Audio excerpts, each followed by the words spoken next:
Welcome back, guys. It's Lance from Honeycutt's Brush. Sort of a shotgun start here. I had to get really going this morning. This is one of our close neighbors. What we're doing today is we're clearing Dragline pond, and he's let it grow up a little bit on the edges. So what I'm going to do is come through here and sort of knock it down. You can see all the way down this line, sort of as it goes. It 10-15 foot of overgrowth, and then a slope. So if I think you might be able to see it through here. There's a slope that goes up and then comes back over on both sides. So the plan today is, it's about a full day's work because of just the sheer size of it. So we're just going to jump right into it and try to cut this thing all the way down to where you can see right there where those trees are down there at the back. I think about right there is where I'm sort of trying to get to. But we're gonna start down there, and we're gonna work our way back up, and we're gonna come all the way down this. We're gonna finish up over here. And once we finish that, we're gonna try to stay in the shade and get the other side done. For some reason, this AC unit on my JCB works when it's low RPMs and then turns into nothing at high RPMs. I don't know what to do. I've called JCB. It happened last year about this time. I hadn't really got an answer yet. Hopefully I get one soon. But I'm gonna call the people I bought the machine from and see what they say. I don't really wanna have to pay them to fix it. I just want them to tell me what I can do to fix the machine myself. But it is not fun being in a hot box all day long because the AC is not working. Any other time of the year it works great, but right now it just seems it's either getting too hot, I keep it clean, I don't know what's going on. It just needs to cool off because I'm tired of sweating. Anyways, guys, we're gonna jump right into it. I'm gonna throw this thing up on a time lapse first, simply because we are crunched for time. This afternoon, I'll throw it on a regular spread and let you guys get a good look at what I'm doing, sort of climbing up the hill and coming back down. There's a better view over there anyways. So I'm gonna throw this up on a time lapse here, and we're really gonna get to work. Anyways, guys, I'll see you in a little bit.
Alright, so camera died about midway. I've lost 2 of my batteries somehow. I'm forgetful sometimes. But as you can see, I mean, minus 1 or 2 here or there that need to be cut. I've rolled all the way down this tree line. Now you got a little bit of a time lapse. And the property owner is actually going to come out here and take his tractor. He's going to push all these trees that I've slid underneath my skid steer. He's going to put them in a pile and burn them, because what he's going to do is all these huge pines that he's got are coming down. So he wanted to clear it out so he could see what he had just right up here at the edge.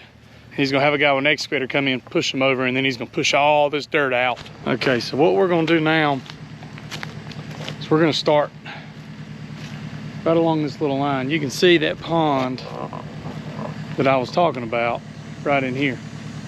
He's been pulling up stumps with his backhoe tractor and trying to get it set up. But what I'm going to do is I'm actually going to cut all down through this side. Leave this. He told me to leave it. Let the guy with the excavator come and clean it out. But for the most part, we're just going to be clearing through here. We're going to go up and over like we've been doing. Just up this hill and over. Clean it up as best we can. I may start on the inside and then work my way out. So I hadn't really thought about it yet, but if I don't do that, you'll see me set up the camera on the outside and we'll work it to the outside end. But I'm gonna set it up in the shade right now so don't burn the camera up, and then we're just gonna cut around this tree, start working our way in. So let's just jump right into it. I'm gonna run it on regular for a little bit and then drop it on a time lapse so you guys can enjoy the rest of the video. But anyways, if you like the video so far and you hadn't liked and subscribed, go ahead and do so. It don't cost you a thing. It means a lot to me. Drop a comment down below if I can do something better, or if there's any content you want to see. But we're going to get right back into it and sort of knock this thing out. I'll see you in a little bit.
All right, guys, so we had some technical difficulties and we also had some mechanical issues happen, but we got a majority of it done on the other side. I'm gonna show you that in a second. It got a little too tight and unruly. I couldn't get on top, work it through, but just look at it on this side. This is what I mean. It's night and day. All the way down, you can see all the way through. It's a good looking side. On the other side, I got it cleared enough to where you can really get back there, and the guy, the owner of the land, told me basically all the stuff that I've cut, shot out the back, and I've been able to chew up. He's just going, because he's got a guy coming in with a big excavator. He told me just to get it cleared out and have him out there. He'll pile them up and burn them whenever the guy brings everything out. But for the most part, we got this side done, and the other side we got about a half of what we thought we could get. So instead of me charging him a full day, I charged him what was fair for the amount of work that I did, and saved him about $400. So he can put that other $400 into that big machine whenever it comes through here. But like I said, guys, I hope you're enjoying the video so far. We're 1,100 subscribers and rising. Like I was saying, you can see where I couldn't really, if I could get far enough up in there, I wouldn't be able to turn left or right. So it's just not something that my machine really get into, and that's where I sort of basically told him, you know, we did the best we could. But I cut it back about 15 foot on the inside right here, got all this muscadine back, and then I've cut him a lane through and around right next to his pond so he can get his machine and stuff in there. But for the most part, we did what we could, and minus one thing, and I'll show you guys later, mechanical wise, we'd still be working. But overall, we got everything we could. It was just difficult to get up on top of that hill and work. So we did the best we could. He's gonna come through with his backhoe and get up what he can and clean up what he can. But as you can see, where we could get, we got it good. But that pond where they drug it, you can sort of see that hill, and that's something that a skid steer does not really enjoy getting up on. So anyways, guys, I hope you enjoyed the video. I'm Lance Honeycutt's Brush, and I'm give out. I'll see you in the next video. Hope you enjoyed it. Later.